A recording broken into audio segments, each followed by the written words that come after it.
Consolador, amador, meu protetor do mal, Ele pode dar alívio ao meu pesar. Ele é a luz do mundo, a estrela da manhã, dos milhares escolhido para mim. Levou minhas dores todas, as mágoas te entreguei. Nele tenho firme abrigo em tentação. Deixei com ele tudo, os ídolos queimei. Ele fez-me puro e santo coração. Que o mundo me abandone, persiga o tentador. Meu Jesus me guarda até da vida ao fim. Ele é a luz do mundo, a estrela da manhã, dos milhares escolhido para mim.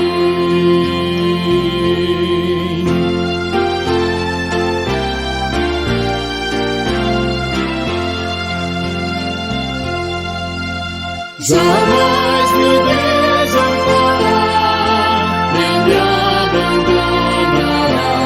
Ser fiel, obediente a quem viver. Está sempre a meu lado e me protegerá. Até quando face a face possa ver. Então ao céu subirei, na glória eu me verei, com Jesus meu Salvador morando enfim. Ele é a luz do mundo, a estrela da manhã, dos milhares escolhido para mim.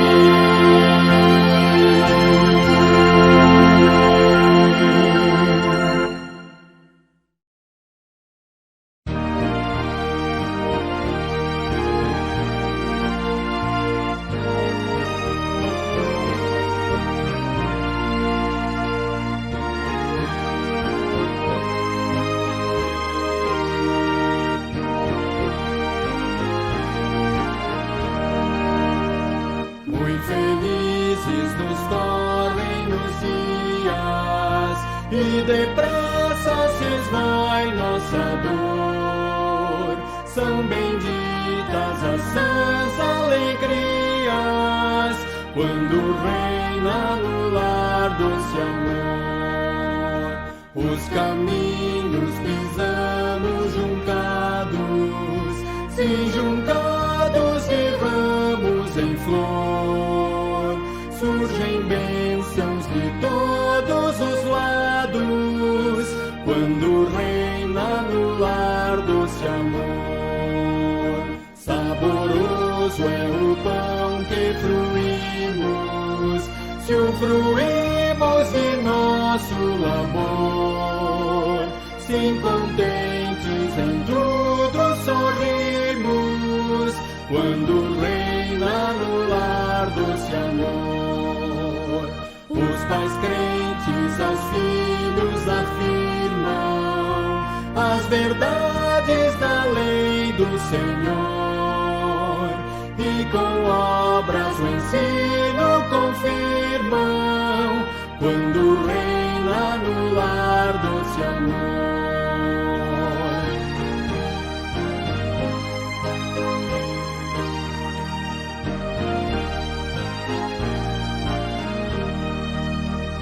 Se sentimos em casa a pobreza, se a pobreza também ao redor, suportar quando reina no lar doce amor.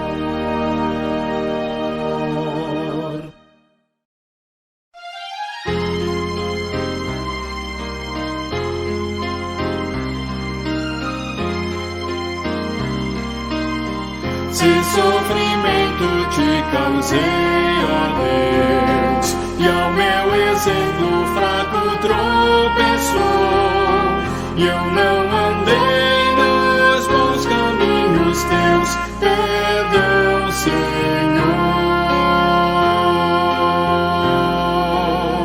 Se vão e fútil foi o meu falar, e amor ao meu irmão não demonstrei, ao sofredor eu não quis ajudar, perdão, Senhor.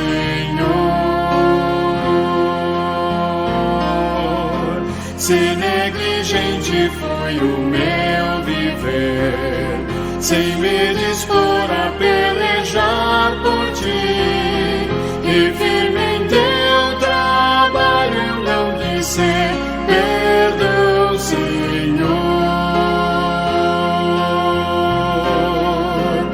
Escuta, ó Deus, a minha oração, e vem livrar-me do pecado vil, renova este pobre coração, amém, Senhor.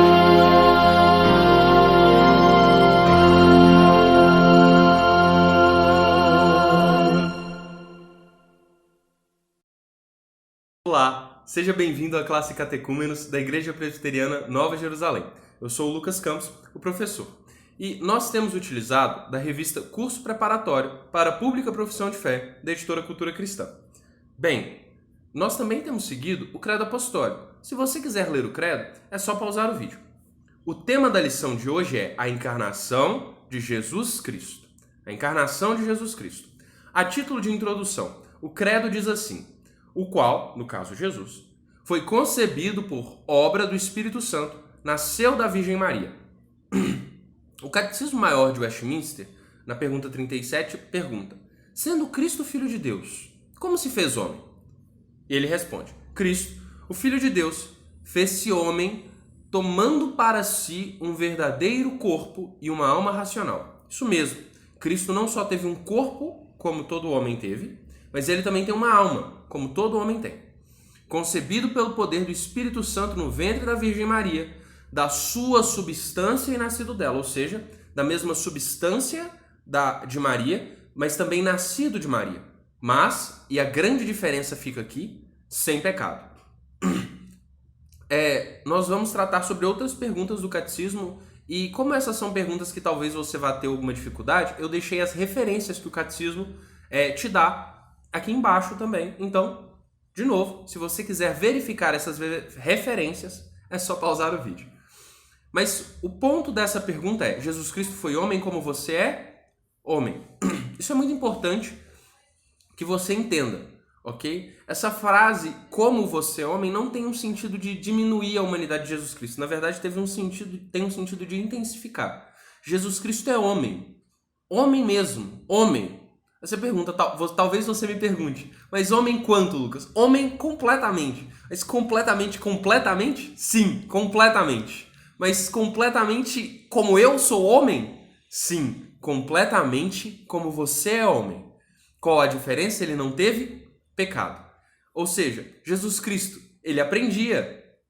Jesus Cristo, ele crescia, ele desenvolvia. Jesus Cristo, ele teve uma alma, ele teve um corpo, ele passava fome, ele passava sede, ele tinha sono. Ele não gostava de dor. Percebe? Todas as características humanas que você tem, ele teve. Com uma única exceção, ele não teve pecado. Tá. Mas Jesus Cristo, não só como homem, ele também foi Deus. E qual a necessidade de um mediador ser Deus? É a pergunta 38 do Catecismo Maior de Westminster. A resposta é: era necessário que o mediador fosse Deus para sustentar a natureza humana, ou seja, sustentar a natureza decaída que nós temos e guardá-la de cair debaixo da ira infinita de Deus e do poder da morte. Jesus Cristo precisava ser Deus para não pecar, para dar valor e eficácia aos seus sofrimentos, obediência e intercessão e para satisfazer a justiça de Deus. Ou seja, ele precisava ser Deus para que o seu sacrifício pudesse alcançar todos aqueles quanto ele desejava. Não só uma pessoa, mas todos aqueles quanto ele desejava. Conseguir o seu favor, adquirir um povo peculiar, dar a esse povo seu espírito, vencer todos os seus inimigos e conduzi-los à salvação eterna. Eu vou talvez te explicar de uma forma bem simples. Jesus Cristo precisa ser Deus para que a salvação seja aplicada de uma forma eficaz na vida daqueles que são os seus. Imagina que Jesus tivesse conquistado a salvação, mas ele não tivesse aplicado eficazmente a salvação na vida de ninguém. O que aconteceria? Aconteceria que ninguém seria salvo. Seria como se eu virasse para você e dissesse assim: hoje você, meu ouvinte, ganhou 10 bilhões de reais. Aí você vira para mim e fala: nossa, Lucas, maravilha, 10 bilhões. Aí eu falo: perfeito. Esses 10 bilhões, eles estão em Marte. É só você ir em Marte e buscar. Você ia dizer para mim: Lucas, esse dinheiro não me vale de nada, porque eu nunca vou consegui-lo. Exatamente. É esse o problema de Jesus Cristo não ser Deus. Mesmo que ele conquistasse a salvação, ele não conseguiria aplicá-la. Ou seja, Jesus Cristo ele precisa ser Deus para que nós sejamos salvos. Não só ele precisa ser Deus, mas ele também precisa ser homem. Olha só a pergunta 39. Qual a necessidade de um mediador ser homem? O catecismo responde: era necessário que o mediador fosse homem para poder levantar a nossa natureza e obedecer à lei. Ou seja, nós precisávamos que um homem viesse e obedecesse à lei, sofrer e interceder por nós em nossa natureza e simpatizar com as nossas enfermidades. Não só nós precisávamos de um homem para obedecer à lei, mas nós carecemos de um mediador que simpatize com as nossas fraquezas e com as nossas falhas, para que recebêssemos a adoção de filhos e tivéssemos conforto e acesso com confiança ao trono da graça. E isso aqui é especialmente gracioso, porque você pensa, Jesus Cristo ele nos entende e por ele nós podemos acessar ao Pai. Imagina se não fosse um homem que nos garantisse acesso ao Pai. Imagine se fosse um robô. Nós iríamos talvez pedir a ele força para fazer alguma coisa? Dificilmente. Dificilmente ele poderia se compadecer de nós, como Jesus Cristo, o homem, se compadece. Então, só para recapitular, a título de introdução, nós afirmamos que Jesus Cristo ele é homem, completamente homem, e para ele nos salvar, ele precisa ser tanto Deus como homem, ok? Tá, então vamos expandir um pouco. Nós falamos sobre Maria. Então, o que nós precisamos entender sobre Maria, a mãe de Jesus? Primeiro, Maria foi uma jovem virgem, Lucas 1,34. Ela foi desposada por José. Desposado aqui naquela época era um compromisso entre um homem e uma mulher. Não era o casamento, ok? Eles ainda não estavam casados, mas era um compromisso mais sério que o noivado. Eles estavam muito compromissados, ao ponto que para se separar uma moça que foi desposada de um rapaz, era necessário, de certa forma, o divórcio. Eles ainda não estavam casados, mas para se separarem eles precisavam do divórcio. Tão sério esse compromisso era. Desposada por José que, pela graça de Deus, não foi porque ela era algum tipo de ser especial, veio a ser a mãe de Jesus. Durante a gestação ela permaneceu virgem. Lucas 1,34. Ela teve Jesus enquanto ainda era virgem. A Bíblia nos afirma. Mas depois do nascimento de Jesus, ela levou uma vida normal de esposa. Ok? Normalmente, ela foi a esposa de José. Ela teve filhos, ela foi mãe. Normal. Como toda esposa seria. Durante o resto da sua vida, ela, Maria, é conhecida apenas como Maria, mãe de Jesus. E jamais como Virgem Maria, como dizem os católicos. Ou seja, em suma, Maria foi a mãe de Jesus. E isso diz muito sobre Jesus e um pouco sobre Maria, mas quase nada em relativo a ascendê-la a quase a divindade, como os católicos fazem. Diz muito sobre Jesus no sentido, ele teve uma mãe humana. teve uma mãe como você tem uma mãe, ok? Mas diz alguma coisa sobre Maria no sentido em que ela achou graça diante de Deus. Mas ela com certeza não foi, de novo, esse ser que quase acende a divindade que os católicos defendem, ok? Então, vamos entender um pouquinho sobre o que Maria, ser mãe de Jesus, diz sobre Jesus. Primeiro, diz sobre a concepção de Jesus. Lucas 1,35 diz: respondeu-lhe o anjo, descerá sobre ti o Espírito Santo, e o poder do Altíssimo te envolverá com a sua sombra. Por isso, também o ente santo que há de nascer será chamado Filho de Deus. Ou seja, Jesus, quando nasce, ele nasce de Maria. E a surpresa é que nessa concepção é uma concepção sobrenatural, de tal forma que o Filho de Maria, ele não é argumentado como contra sendo humano, mas ele é argumentado a favor de ser Deus. Ou seja, o Filho de Maria, ele é Deus. O povo não ia questionar a humanidade dele, mas a divindade. E o anjo afirma, por causa da miraculosa concepção que Jesus teve, miraculosa concepção, ele é Filho de Deus. Tudo bem? Beleza. Hebreus 10, 5 e 9, os versículos 5 e 9, nos dão talvez uma informação a mais quando eles dizem: por isso, ao entrar no mundo, diz: sacrifício e oferta não quiseste, antes um corpo me formaste. Então, acrescentou: eis aqui estou para fazer, ó Deus, a tua vontade. Remova o primeiro para estabelecer o segundo. É só você lembrar que Jesus, ele veio ao mundo como homem, sendo Deus, ele veio como homem para servir e obedecer a Deus. Isso mesmo, ele se fez homem para obedecer a Deus e nos resgatar. Ele é chamado de o segundo Adão, o segundo homem. Ok? O segundo varão. Hebreus 7,25 diz: por isso, também pode salvar totalmente os que por ele se achegam a Deus, vivendo sempre para interceder por eles. Ou seja, porque ele é homem, ele pode nos salvar. Ele nasceu da Virgem, ele viveu como homem, ele viveu obedecendo ao Senhor, ele serviu ao Senhor e agora que ele morreu e ressuscitou, ele pode nos salvar e intercede por nós. Perfeito. Então, vamos compreender um pouquinho melhor isso, porque talvez você vá ter algumas dificuldades relativas às duas naturezas de Cristo. Primeiro, Jesus de Nazaré, perceba, Jesus, o homem que nasceu em Nazaré, foi verdadeiramente homem. Concebido pelo poder do Espírito Santo, no ventre da Virgem Maria e da substância dela, Lucas 1, 31, 2, 5 a 7, é o que a nossa revista vai dizer. O autor da nossa revista vai dizer. O autor também diz, ele é o Filho de Deus, a segunda pessoa da Trindade, sendo verdadeiro e eterno Deus. Gálatas 4, 4 e Hebreus 2, 14. Ou seja, Jesus é verdadeiramente homem. Homem como você e eu somos homem. Lembre-se disso. Ele passou fome, ele passou sede, ele teve medo da dor, ele cresceu, ele desenvolveu, ele aprendeu.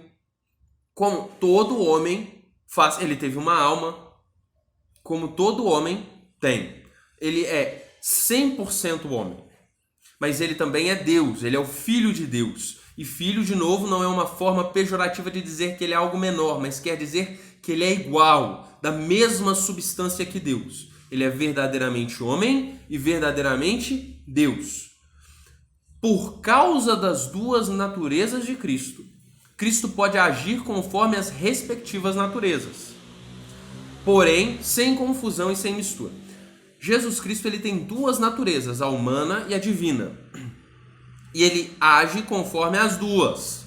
Entretanto, não há uma confusão ou uma mistura das naturezas. Nós não vemos Jesus com uma natureza humana elevada, como se ele fosse algum tipo de homem aprimorado, como algumas pessoas já chegaram a dizer de maneira equivocada, como se ele tivesse alguns genes ou alguma coisa diferente. Não, ele é homem, como todo homem é homem, só que sem pecado. E ele é Deus, verdadeiramente Deus. Porque ele agora é homem, não quer dizer que ele não seja Deus. ok? E talvez nesse momento você vá ter uma dificuldade exatamente com Filipenses 2, 6 a 8. Então vamos ver o que Filipenses 2, 6 a 8 diz. Pois ele, subsistindo em forma de Deus, forma que não é uma forma de diminuir a Cristo, mas é uma forma de dizer, ele é como Deus é. As mesmas características que Deus tem, ele tem. Não julgou como usurpação ser igual a Deus, no sentido, quando ele vem à Terra e ele se torna homem, ele não precisa mudar a sua divindade, ele não precisa deixar de ser Deus. Antes, a si mesmo se esvaziou, assumindo a forma de servo. Essa palavra esvaziou aqui não quer dizer que Deus, de novo, deixou de ser quem ele era, no sentido em que ele perdeu os seus atributos. Ele perdeu a sua divindade. Não. Ela, na verdade, está explicando o que vem depois. Está dizendo aqui, assumindo a forma de servo, tornando-se em semelhança de homem. Como é que ele fez isso? Através de um processo que nós chamamos de esvaziamento. Ok? Ele assumiu a forma de homem, ele assumiu a forma de servo, ele se tornou em semelhança de homem, ele se esvaziou, agora ele é reconhecido em figura humana, e reconhecido em figura humana, a si mesmo se humilhou, tornando-se obediente até a morte de cruz. Ou seja, o Senhor Jesus Cristo, ele se humilha, ele se encarna e se humilha, e a sua humilhação chega ao ponto de que ele morre e vai até além, ele vai até o Hades. Ou seja, existem estágios, mas o que nós estamos dizendo é que Cristo, enquanto encarnado, ele esteve em um estado de humilhação. Ele foi um homem em estado de humilhação. Ele desceu. Imagine só você, o Deus de toda glória, Senhor de toda a criação, ele encobre a sua glória para que ela não seja vista.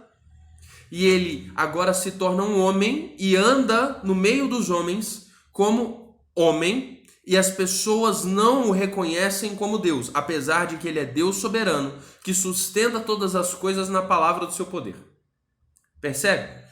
É disso que nós estamos falando, de esvaziamento. Não é que ele deixou de ser Deus, mas que agora ele está em forma humana, ele assumiu a forma de homem. E de novo, eu quero separar isso para que você não tenha problemas no futuro.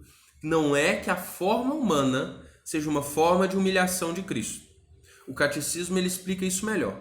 Porque Jesus Cristo é homem, ele não foi humilhado. A humilhação de Cristo não consiste em que ele é homem, mas consiste em que ele assumiu uma natureza decaída. Ok? É um pouco mais complicado do que parece, mas basicamente o que você precisa entender é isso. Cristo não é humilhado porque ele tem a natureza humana. A natureza humana não é fonte de humilhação para Cristo. A natureza decaída, viver em um mundo pecaminoso, morrer, ser humilhado por aqueles que deveriam te servir, isso sim é humilhação. Ser homem, não. Ok? Muito bom. Mas, de novo, eu creio que você conseguiu compreender. Nós estamos falando sobre aquele que é o rei e que se faz servo. Perfeito? Ele se esvaziou. Tá, e para que tudo isso nos serve? Qual que é a conclusão e a aplicação de tudo isso? A doutrina da encarnação de Cristo, apesar de ser difícil de entender, é essencial para o cristianismo. É essencial mesmo. Se você compreender isso, você vai entender muitos textos difíceis da Bíblia. E, na verdade, essa foi uma das áreas onde o povo teve muita dificuldade de compreensão. Pense só. Se Cristo não tivesse se feito homem, não teríamos um Salvador. Se Cristo não for Deus, não teríamos um Salvador. Por isso, a doutrina da encarnação é extremamente precisa para nós. Ela diz sobre o Deus que se faz homem. Se Cristo não é Deus, ele não foi encarnado, ele simplesmente nasceu. E se Deus não se faz homem, ele não é encarnado. Ou seja, a doutrina da encarnação ela é preciosa por causa disso. O ser humano precisa de um Salvador, que é homem e ao mesmo tempo é todo-poderoso. Todo-poderoso para concluir a obra e homem para poder efetuar a obra na vida de cada um, para poder elevar a natureza humana. Cristo, ele é os dois. Ele é o Todo-Poderoso e ele é homem. Percebe? A doutrina da encarnação do Deus que se faz homem é essencial ao cristianismo. Medite sobre isso. Quão maravilhoso é que o nosso Senhor é tanto homem quanto Deus. Quão precioso nos é saber que o nosso Salvador nos entende e compadece de nós. Ele nos entende, ele conhece a nossa dor, não de ouvir falar, ele sentiu e se compadece de nós. Quanta graça existe nisso para nós. Que o Senhor Jesus te abençoe. Bom dia, irmãos. Saúdo a todos a graça e a paz do Senhor Jesus. Agradeço a Deus por sua vida, agradeço a Deus pela palavra dele, a qual nós vamos compartilhar essa manhã.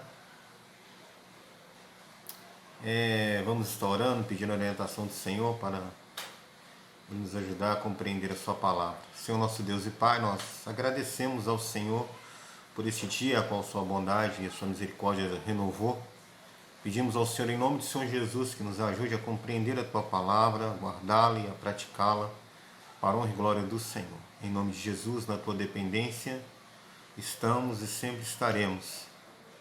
Completa dependência do teu Espírito Santo. Em nome do Senhor Jesus, oramos e te agradecemos. Amém.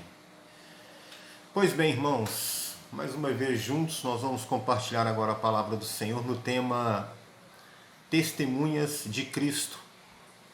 É interessante porque a gente, na igreja, a gente vê essa questão,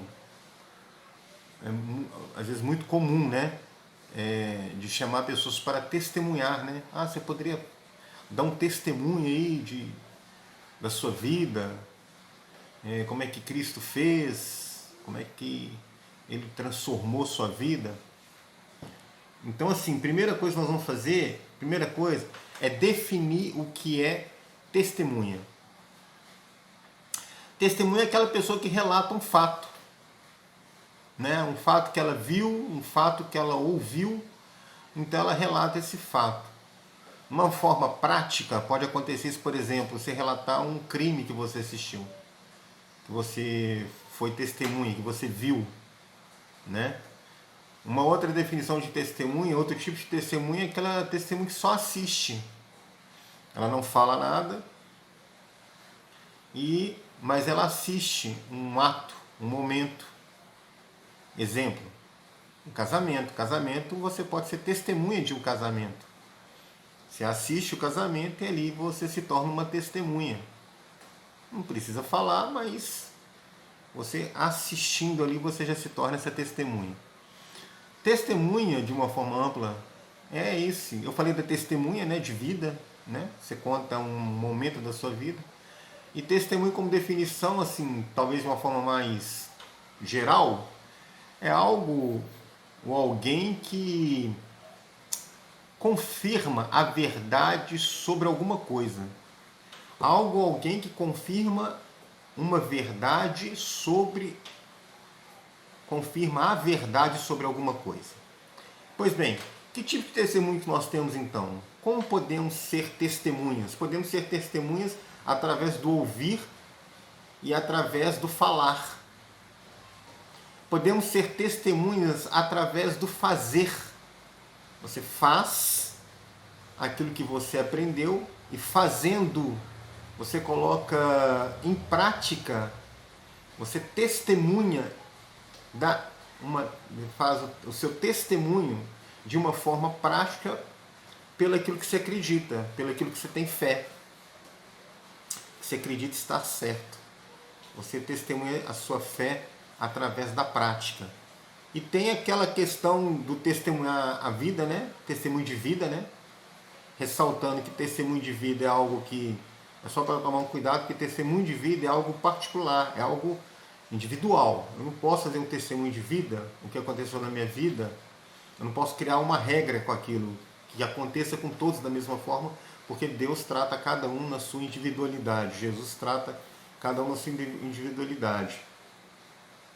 E é interessante aquele que se torna, aquele que é o objeto para que os outros sejam testemunhas. Eu também acho interessante, entenda bem. Outras pessoas te observam e elas vão testemunhar de você.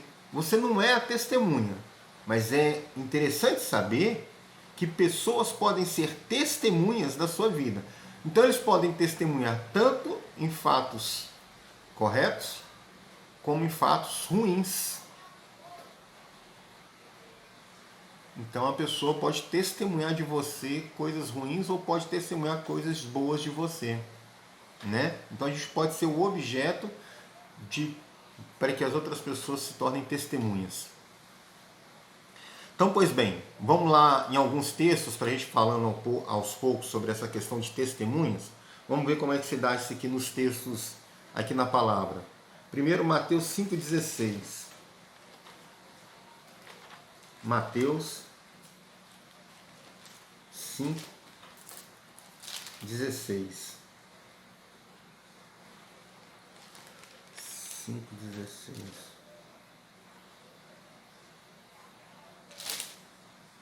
Diz assim: assim brilhe também a vossa luz diante dos homens, para que vejam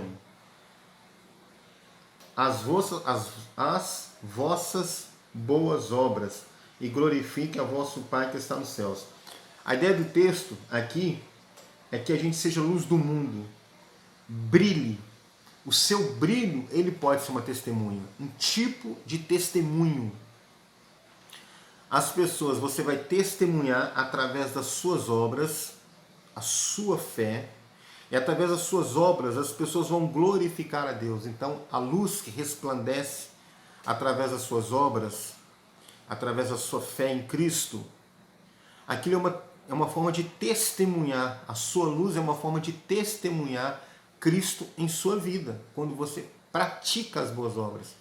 As pessoas veem, lembra que eu falei que as pessoas te observam e as pessoas viram testemunhas de você, mas ali você está testemunhando o que você crê, você está testemunhando os ensinamentos de Cristo através das suas boas obras, né? Amando o próximo, ajudando as pessoas, os necessitados, né? Então é uma forma da gente testemunhar o que nós aprendemos de Cristo através das Escrituras. Também outro texto, abra em Marcos 5. Um é Mateus 5, outro é Marcos 5 também.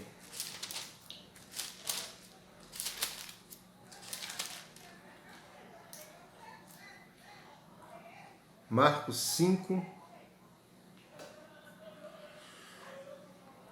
18. Diz assim: ao entrar Jesus no barco, suplicava-lhe o que fora endemoniado que o deixasse estar com ele. A ideia é que Jesus curou o endemoniado, aquele da legiões que foi aos porcos. As pessoas ali do local ficaram sabendo. O texto fala eles falam para que Jesus deixasse o local. Jesus entra no barco. Esse que foi curado, estava ali próximo, queria entrar no barco para acompanhar Jesus. Agora olha o que Jesus orienta ele. Jesus, porém, não lhes permitiu, mas ordenou-lhe: vai para a tua casa, para os teus, anuncia-lhes tudo o que o Senhor te fez e como teve compaixão de ti. Anuncia-lhes, seja testemunha do que eu fiz na sua vida. Lembra que eu falei para vocês? Pessoas são transformadas por Cristo. E aquele fato que transforma a vida dessas pessoas é um testemunho de vida. Jesus fala: conte lá aos seus, conte lá na sua casa. Eu creio que um dos primeiros lugares que a gente testemunha de Cristo, que a gente é testemunha do Senhor Jesus, do que Ele fez e do que Ele ensinou, e testemunha de que Ele transformou nossas vidas, acho que o primeiro lugar é no lar mesmo. É ali. Não que é o mais importante, todos os lugares são importantes, você tem que ser igual em todos os lugares, mas no lar. Vai lá, fala aos seus o que Jesus fez, com sabedoria, né? Com sabedoria. Tem que ter sabedoria para testemunhar, não é falar de qualquer forma não, é pedir a Deus discernimento para saber o que você vai falar, para saber como você vai testemunhar a respeito daquilo que você tem crido. a respeito da palavra de Deus, de Jesus ter transformado sua vida. Vamos em 1 Pedro. Abra em 1 Pedro 3, 5.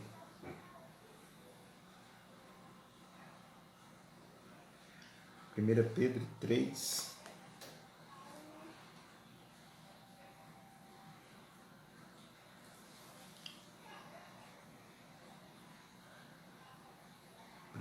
Pedro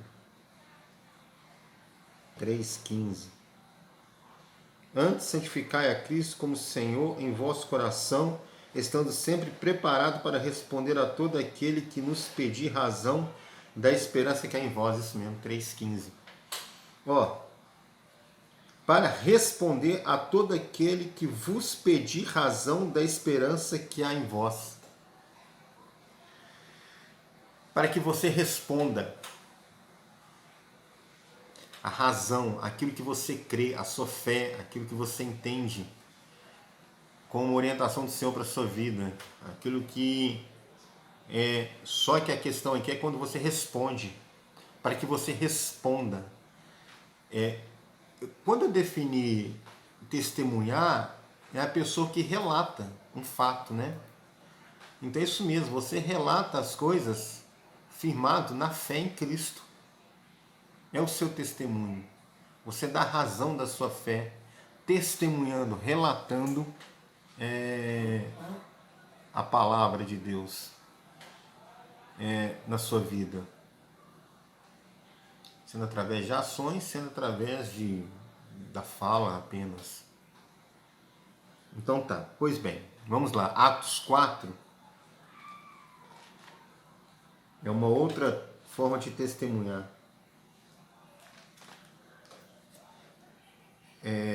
É uma outra forma que a gente cai na característica de testemunho.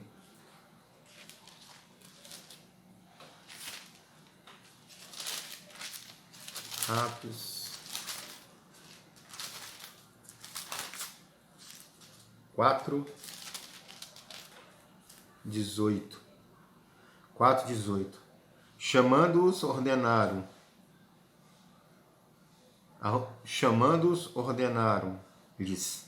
que absolutamente não falassem nem ensinassem em nome de Jesus. Vou ler o 19 e o 20. Mas Pedro e João lhes responderam: julgai se é justo diante de Deus ouvir-vos antes a vós outros do que a Deus. Pois nós não podemos deixar de falar das coisas que vimos e ouvimos. Não podemos deixar de falar. A testemunha, principalmente no nosso caso, irmãos, que conhecemos o amor de Deus através da sua palavra, não podemos deixar de falar daquilo que vimos, daquilo que ouvimos. Aquilo que vimos pela fé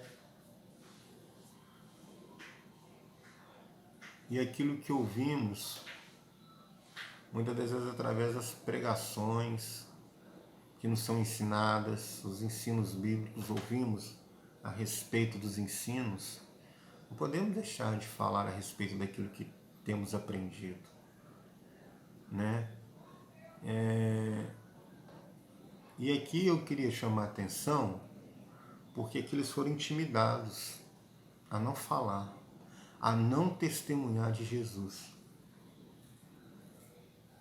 Irmãos, você já pensou que isso pode acontecer na nossa vida? A omissão do testemunho. Há momentos que você pode omitir de testemunhar dos ensinos de Cristo na sua vida. Às vezes por medo, às vezes por vergonha, às vezes por arrogância. Você deixa de testemunhar para as pessoas através de uma atitude que você deva tomar. Você omite. Às vezes você não fala aquilo que você deveria falar, você omite aquilo. e deixa de testemunhar, deixa de ser uma testemunha ali, por causa de uma omissão. Aqueles queriam intimidá-los. Não tem como eu deixar de falar do que vi e do que ouvi. Claro, com sabedoria, com prudência, com amor, mas nós vamos falar, temos que falar sobre o amor de Deus, sobre o que temos aprendido, temos que testemunhar dos ensinos de Cristo, testemunhar dos feitos de Cristo para as pessoas. Não seja omisso, não se envergonhe do Evangelho, porque ele é o poder de Deus para a salvação de todo aquele que crê. Então, amados, devemos tomar muito cuidado. Ser testemunha de Cristo é aquele que relata, é aquele que faz as coisas acontecerem, porque cremos que é a forma certa de ser feita. As pessoas testemunhamos através das nossas ações, testemunhamos através das nossas falas. E vamos ver aqui um outro exemplo, Atos 4, só que no capítulo 26.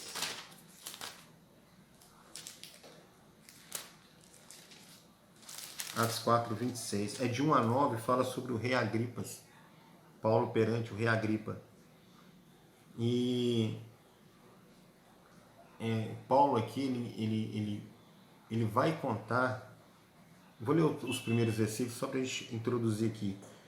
A seguir, Agripa, dirigindo-se a Paulo, disse: é permitido que antes da palavra em sua defesa, use a palavra em sua defesa. Então Paulo, estendendo a mão, passou a defender-se nesses termos: tenho-me por feliz, ó rei Agripa, pelo privilégio de hoje na tua presença poder produzir a minha defesa de todas as acusações feitas contra mim pelos judeus. O que ele está querendo dizer é o seguinte: por que eu estou aqui? Os judeus estão me acusando. E na acusação deles agora eu vou testemunhar ao Senhor a respeito da transformação da minha vida.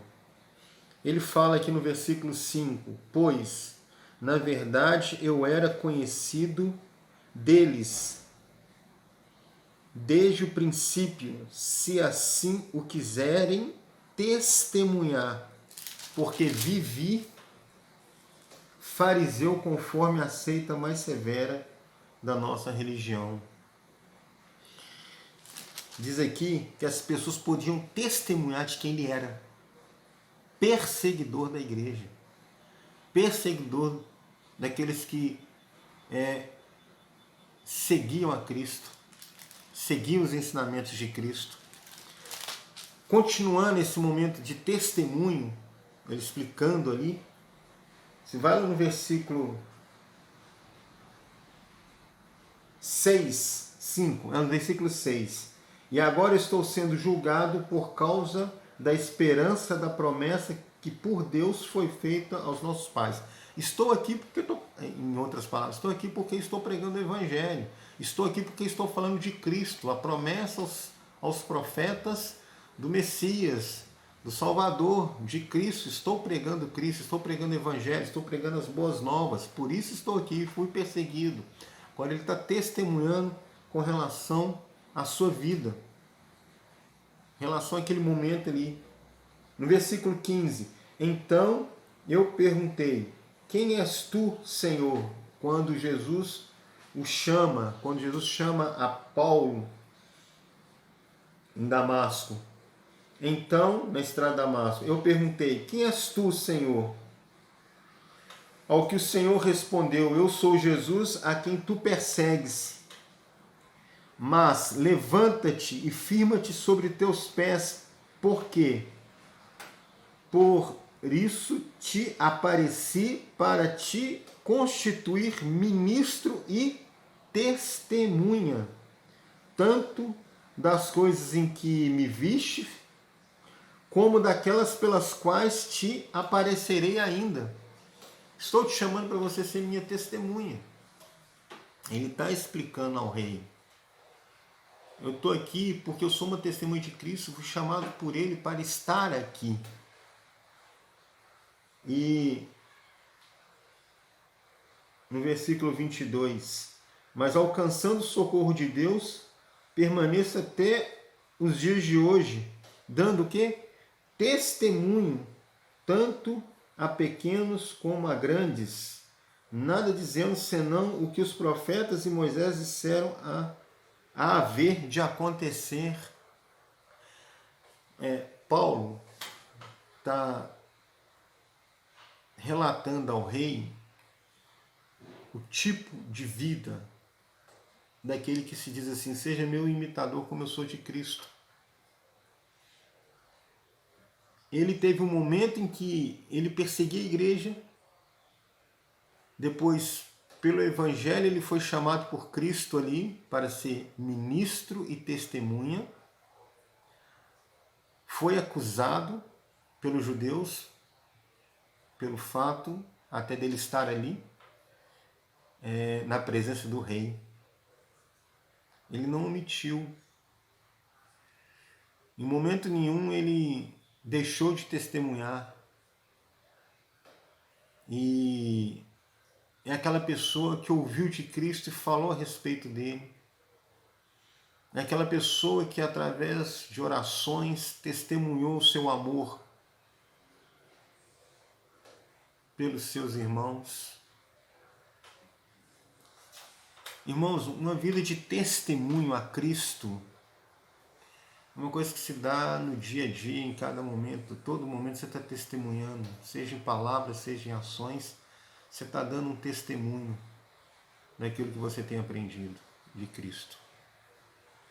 Que Deus possa abençoar a sua vida e a minha vida, que sejamos verdadeiramente testemunhos do Senhor Jesus, mas testemunhos com sabedoria.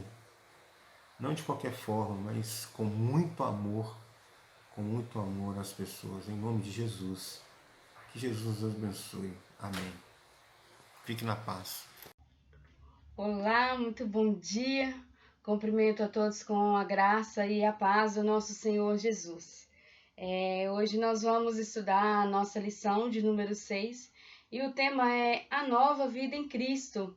E o que vem a ser essa nova vida em Cristo? 2 Coríntios, no capítulo 5, no verso 17, diz assim a palavra do Senhor. E assim, se alguém está em Cristo, é nova criatura. As coisas antigas já passaram, eis que fizeram novas. Olha que maravilha! Tudo se fez novo em Cristo. Tudo é em Cristo. É interessante que, após o apóstolo Paulo fazer diversas advertências, diversas admoestações, exortações, Paulo então vem dizer a respeito de uma nova vida em Cristo, que quando alguém está em Cristo, é uma nova criatura. As coisas velhas já se passaram e tudo se faz novo. Quais velhas coisas são essas? Aquela vida de pecado, aquela vida de prazeres pessoais, de viver para mim mesma, realizando os meus desejos, as minhas vontades, a vontade da minha carne. É interessante que uma nova vida em Cristo não é frequentar uma igreja, não é carregar a Bíblia, não é passar pelas águas do batismo, não é uma vida religiosa, de religiosidade, na verdade. Uma nova vida em Cristo, ela exige uma mudança no nosso comportamento. E nós temos aí 3 etapas básicas para essa nova vida em Cristo. Mas, primeiramente, nós vamos falar o que não é uma nova vida em Cristo. Uma vida que não é em Cristo, ela é baseada nos prazeres pessoais, nos meus desejos, nas minhas realizações, em nossas realizações. Nós vivemos para nós mesmos, para satisfazer a nossa carne, o nosso ego, a nossa vontade. E Agora, o que vem a ser uma nova vida em Cristo? E nessas primeiras etapas básicas, eu quero falar para vocês. A primeira passa pelo arrependimento. Nós precisamos entender que nós precisamos do perdão de Deus. E o interessante, o bacana nisso tudo é que o Senhor Jesus, ele nos oferece perdão todos os dias. Nós já falamos isso aqui nas aulas passadas. Então, uma nova vida em Cristo, ela passa pelo arrependimento e a gente passa a ter uma nova vida em Cristo. É uma nova vida de relacionamento diário com o Senhor Jesus. O amor do Senhor Jesus, ele nos constrange. Então, nós aprendemos a amar Jesus porque Ele nos amou primeiro. Antes nós não pecávamos por medo de perder a nossa salvação. Hoje nós não iremos pecar simplesmente por amor ao Senhor Jesus. A segunda etapa, nós passamos pela fé em Jesus Cristo. Lembram daquele carcereiro que perguntou para o apóstolo Paulo e para Silas o que ele precisava para ser salvo? E Paulo respondeu para ele: crê no Senhor Jesus e será salvo, tu e a tua casa. Então nós precisamos crer que o Senhor é o nosso Senhor Jesus, que o Senhor é soberano, que Ele está no controle de todas as coisas e Ele passa a governar a nossa vida. A gente passa a ter uma vida em Cristo. A terceira etapa é a capacitação pelo poder do Espírito Santo, que dá para nós uma nova vida. É o Espírito Santo que nos direciona a não ter aquela vida de pecado que nós tínhamos antes. Nós aprendemos que aquilo que nós vivíamos antes é tudo muito pequeno perto do que o Senhor Jesus tem para nos dar. Uma nova vida em Cristo, ela nos mostra que os prazeres deste mundo não nos levam a lugar nenhum. Tudo não passa de uma ilusão. E quando nós temos uma nova vida em Cristo, nós passamos a compreender, a viver e dar importância para aquilo que realmente tem valor, que são as coisas eternas, aquilo que nos faz pensar nas coisas lá do alto. E para finalizar, eu quero ler para vocês Gálatas 2:20, que diz assim: agora já não sou eu quem vivo, mas Cristo vive em mim. E esse viver que agora tenho na carne, vivo pela fé no Filho de Deus, que me amou e a si mesmo se entregou por mim. Quando nós vivemos para nós mesmos, nós temos o nosso olhar carnal. Nós olhamos para o outro com um olhar de julgamento, com um olhar soberbo, com um olhar altivo. Mas quando nós temos uma nova vida em Cristo, nós olhamos para o outro com um olhar de misericórdia, com o olhar do Senhor. Uma nova vida em Cristo, nós não temos mais sobre nós o jugo do pecado, nós não temos mais aquele peso, aquele fardo pesado que nos aprisiona, que nos condena, porque Jesus ele já morreu por nossos pecados. Quais os nossos pecados que Jesus Cristo já morreu? Jesus Cristo ele morreu por todos os nossos pecados, aqueles que nós já praticamos, aquele que nós praticamos hoje e aquele que nós ainda iremos praticar. Uma nova vida em Cristo é ter o nosso pensamento todo direcionado para as coisas que vêm do alto. Agora já não sou eu que vivo em mim, agora já não sou eu que vivo, mas Cristo vive em mim. Aleluia, louvado seja o Senhor por isso. E agora eu quero fazer uma aplicação, eu tenho uma pergunta para você. Como é que você está se sentindo até agora?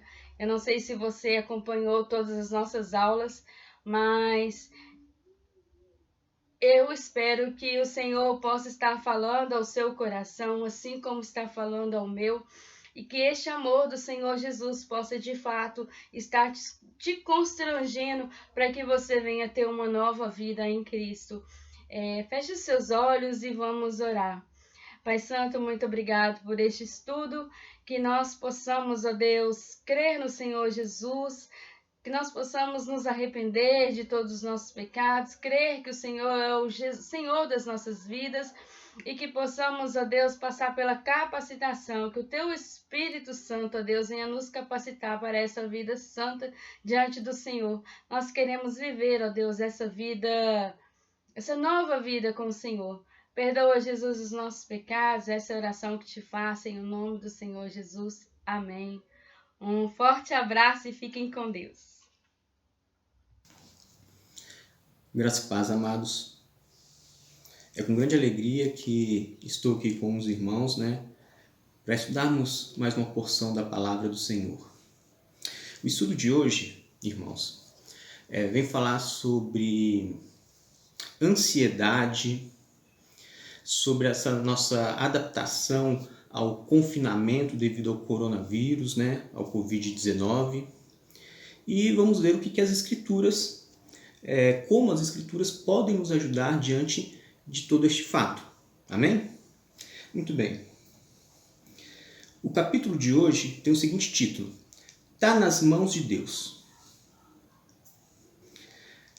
A mão de Deus é uma expressão muito usual, muito utilizada em vários âmbitos, em vários aspectos. Mas ela inicialmente foi utilizada lá no século XVIII, influenciado pelo iluminismo, influenciado pelo liberalismo, em uma publicação de Adam Smith. Adam Smith foi um economista que escreveu um livro muito valioso dentro da economia que chama Riqueza das Nações. Lá ele tem uma teoria econômica de que a mão invisível ou a mão de Deus, ela ajusta o comércio, ela ajusta a economia. Aí vem essa expressão, a mão de Deus. É uma expressão utilizada no esporte, uma expressão utilizada na economia, na administração, na contabilidade, na área jurídica, em várias áreas do conhecimento do homem. Mas nós vamos ver agora como que a mão de Deus age nas nossas vidas. E quando a gente fala em mão de Deus, a gente está falando num antropopatismo. O que isso significa? Quando a gente usa características humanas, características da criação, para tentar entender o Criador, para tentar entender a revelação de Deus, as Escrituras. Então a gente fala a mão de Deus, e isso significa nada menos do que Deus está no controle. Ok, amados? Muito bem. O primeiro ponto qual é a prioridade na criação? Mas antes de lermos o texto bíblico, tem que falar com os irmãos que um dos princípios econômicos lá de Adam Smith fala que nós devemos deixar os especialistas agirem dentro da sua área. O que isso significa? Por exemplo, uma padaria. Quem que é o especialista dentro deste comércio, dentro dessa área? Padaria, panificadora, Se não o administrador, o gerente da padaria ou da panificadora, o padeiro. Então, são as pessoas que conhecem aquele negócio. Um estúdio, por exemplo, de beleza. Quem que é o especialista nessa área? O gerente, o administrador desse estúdio de beleza, ou então o cabeleireiro, a manicure, as pessoas que trabalham dentro daquela área. Elas são as especialistas. Então, quem pode organizar melhor este comércio, melhor esta atividade econômica, senão aqueles que conhecem ela dia a dia, E aí, o que eu posso dizer para os irmãos é o seguinte: quem que é o especialista de toda a criação? Vamos ver? Olha lá. Mateus capítulo 6 vai ser o nosso texto de hoje. Qual é a prioridade na criação? Verso 25 diz assim: Por isso vos digo, não andeis ansiosos pela vossa vida, quanto ao que haveis de comer ou beber, nem pelo vosso corpo, quanto ao que haveis de vestir. Não é a vida mais do que o alimento, e o corpo mais do que as vestes? Muito bem. O capítulo 6 de Mateus, vamos um pouquinho antes. O capítulo 5 de Mateus, Cristo começa o seu discurso das bem-aventuranças. né, o Sermão do Monte. E aí, após o Sermão do Monte, ele começa a fazer um paralelismo com a lei mosaica, né? E aí Cristo fala quanto ao homicídio, ao adultério, né? Como aplicar a justiça em diversos casos. E aí depois ele chega no capítulo 6. O capítulo 6, Cristo traz um manual, um discurso assim, de uma genialidade que somente Cristo poderia estar conduzindo. Ele fala sobre, inicialmente no capítulo 6, sobre como tratar o próximo. Como você deve tratar o próximo? E aí ele ensina a orar, ensina a jejuar, nos demonstra qual que é o verdadeiro tesouro para as nossas vidas, né? E até chegar ao ponto de que ele afirma que não podemos ter dois senhores, devemos ter apenas um Senhor, que é Deus nas nossas vidas. Então ele começa a falar sobre a ansiedade. E o verso 25 inicia falando da ansiedade nas nossas vidas, né? Como podemos trabalhar isso e por que nós somos ansiosos. Aí o verso 26 fala assim: observai as aves do céu. Aí ele faz uma comparação, Cristo faz uma comparação com a criação, com as aves do céu, o reino animal. Observai as aves do céu, não semeiam, não colhem, nem ajuntam em celeiros. Contudo, o vosso Pai Celeste as sustenta. Porventura, não valeis vós muito mais do que as aves?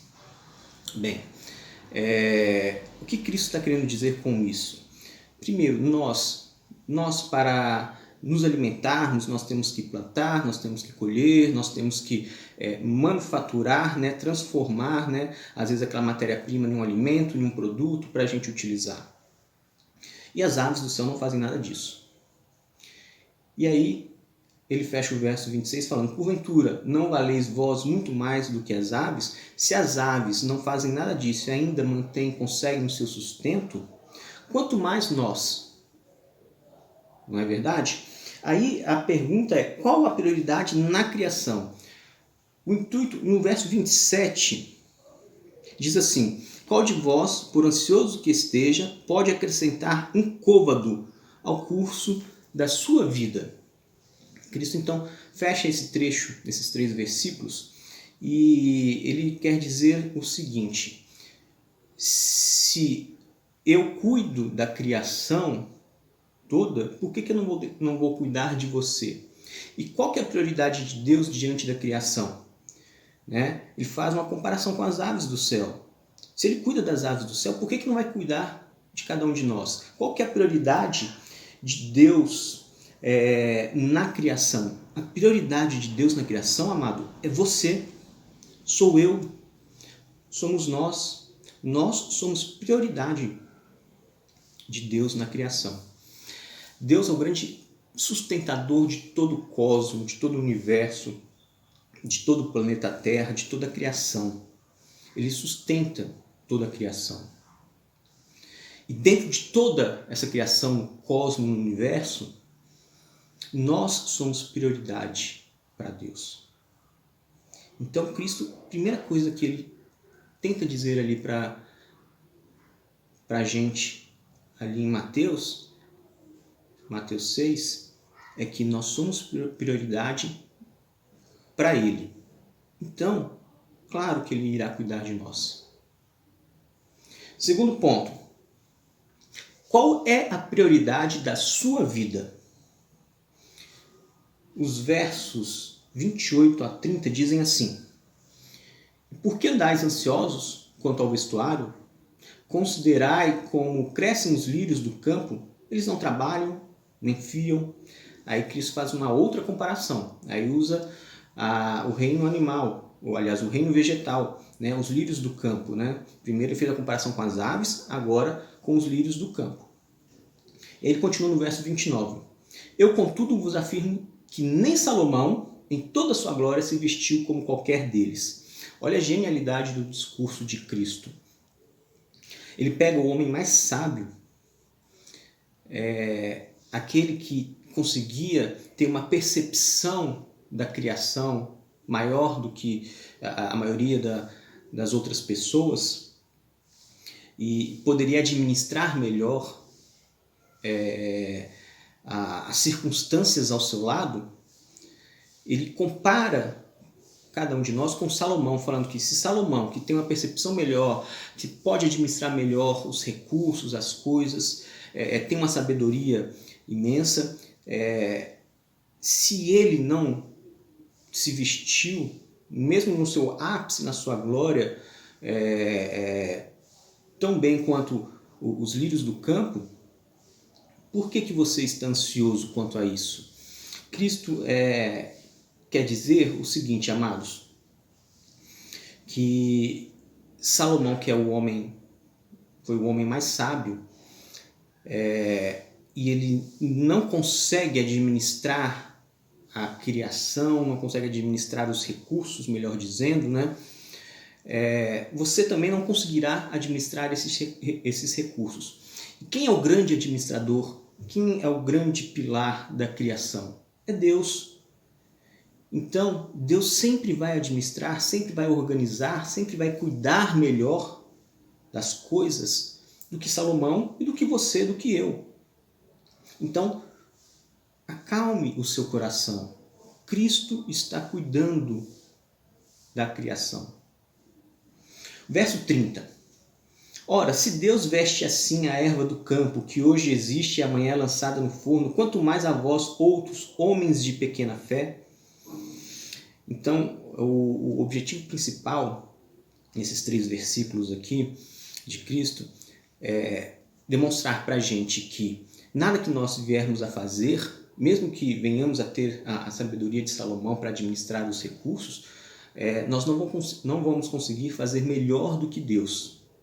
Então nós devemos acalmar os nossos corações e confiar em Deus. A pergunta desse ponto é: qual a prioridade na sua vida? Aí eu vou lhe dar a resposta. Sabe qual que é a prioridade na sua vida? Qual que é a prioridade que você tem que ter para a sua vida? É crer em Deus. Se Deus é o grande administrador, o grande pilar da criação, Ele que sustenta toda a criação, o que você deve fazer?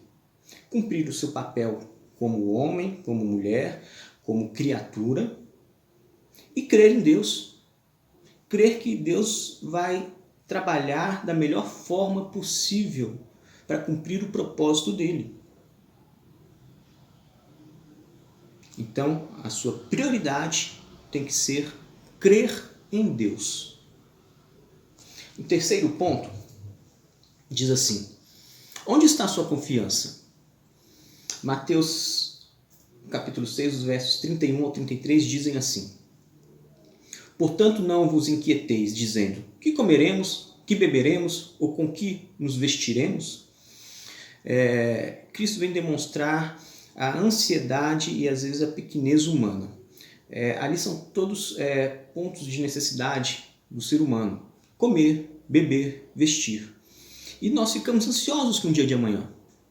Isso é algo comum, só que nós temos que crer em Deus e conseguir controlar essa ansiedade, porque senão essa ansiedade pode fazer mal para a gente. E é isso que Cristo quer dizer aqui. Pede para que fiquemos calmos, né? Não vos inquieteis, não fiquem agitados, fiquem tranquilos. É isso que Cristo está querendo dizer. O verso 32 diz assim: porque os gentios é que procuram todas estas coisas, pois vosso Pai Celeste sabe que necessitais de todas elas. O verso 32, ele vem dizer que os ímpios, eles são muito preocupados com essas coisas porque eles não creem no Senhor. Eles não têm a confiança de que Deus está no controle de todas as coisas. E por que nós nos igualamos aos ímpios? Se nós estamos nos igualando aos ímpios, significa que nós também não estamos crendo. Então, Cristo fala aqui que Deus, o Pai Celeste, Ele sabe das nossas necessidades. Ele sabe das necessidades do ímpio. Ele sabe das necessidades de toda a criação. E Ele é o grande pilar e o grande sustentador de tudo. Por isso, se Deus cuida de toda a criação, Ele irá cuidar de mim, irá cuidar de você. Eu sei que nesse momento de adaptação, né, nós nos questionamos, será que vamos continuar empregados? Se estamos desempregados, como que vai ser o próximo mês? Se somos autônomos, como que nós vamos conseguir trazer alguma economia, algum dinheiro para dentro dos nossos lares? Como vai ficar a minha escola, a minha faculdade? Como vai ficar os meus familiares? Como que vai ficar a saúde do nosso mundo? Nós vemos aí os grandes governadores, os grandes dirigentes, né, do mundo, né, extremamente ansiosos, tomando decisões às vezes equivocadas, não sabendo tomar a decisão correta, porque eles não têm paz crendo que Deus está no controle. Pelo menos a maioria deles, né? Mas, amado, Deus é o suporte de toda a criação. Creia nele. Verso 33 diz assim: buscai, pois, em primeiro lugar o seu reino e a sua justiça, e todas essas coisas vos serão acrescentadas. Então, a partir do verso 25 até o verso 33, é um parágrafo único no discurso de Cristo, falando sobre a ansiedade. E aí, ele encerra esse parágrafo falando que devemos buscar primeiro o reino de Deus e a sua justiça. Mas como nós vamos buscar o reino de Deus e a sua justiça? É só lermos o capítulo 6 lá no início. O capítulo 6 todo, ele fala exatamente da busca do homem ao reino de Deus e do controle da ansiedade, da inquietude do homem. Vou repetir o capítulo 6 para os irmãos fixarem e entenderem melhor. Deus primeiro fala como devemos cuidar uns dos outros. Você, amado, você precisa de cuidado. Eu preciso de cuidado. Nós, como igreja de Cristo, precisamos de cuidados.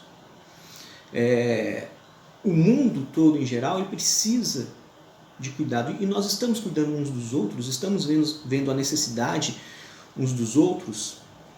Cristo alerta exatamente a isso. Quem que é o seu próximo? Né? Cuide dele. O seu próximo é a pessoa que está ao seu lado. É a pessoa mais próxima de você. Cuide dele. Isso é colocar o reino de Deus em primeiro lugar. Aí depois Deus nos explica como orar e até nos ensina o Pai Nosso. Por que necessitamos orar? Porque precisamos falar com Deus. A oração é uma ferramenta, é um meio que você tem para falar com Deus. Você falou com a sua esposa, com seu esposo, com seus filhos hoje, com seus pais, com seu vizinho, com seus amigos. Você usou o WhatsApp, usou outro meio eletrônico, telefone, para falar com as pessoas que você gosta? E você está falando com Deus? Você está orando? A busca do reino de Deus, ela perpassa por falar com Deus. Por isso é importante que você ore todos os dias. Que você tenha um momento a sós de oração com Deus. Para colocar as suas petições, os seus desejos, para se derramar em lágrimas diante de Deus. É necessário este período.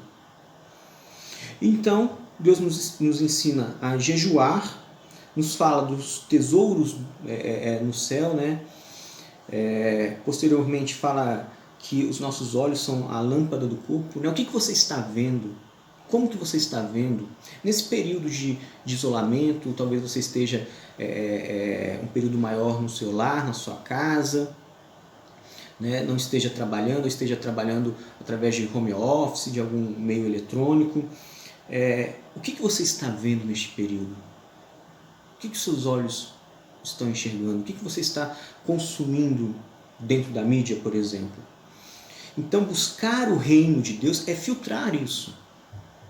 É não consumir qualquer coisa. Né? Os pais às vezes falam para a criança, né? Não coma besteira, né? O almoço, o jantar está quase pronto, para de comer besteira, senão você não vai se alimentar direito. Quando a gente coloca um filtro naquilo que a gente está consumindo, naquilo que os nossos olhos estão vendo, nós vamos nos alimentar de uma forma melhor. espiritualmente também. E isso é buscar o reino de Deus, buscar a sua justiça. Então, antes de iniciar o verso 25, Cristo fecha o seu discurso falando dos dois senhores. Você não pode ter dois senhores, você não pode estar dividido. Só há um caminho, só há uma ponte até Deus, que é Cristo. Então, para nós controlarmos a nossa ansiedade, Cristo nos dá alguns passos aqui que podemos aplicar para as nossas vidas e aplicar neste momento aí, né, de isolamento social, que é estar buscando o reino de Deus.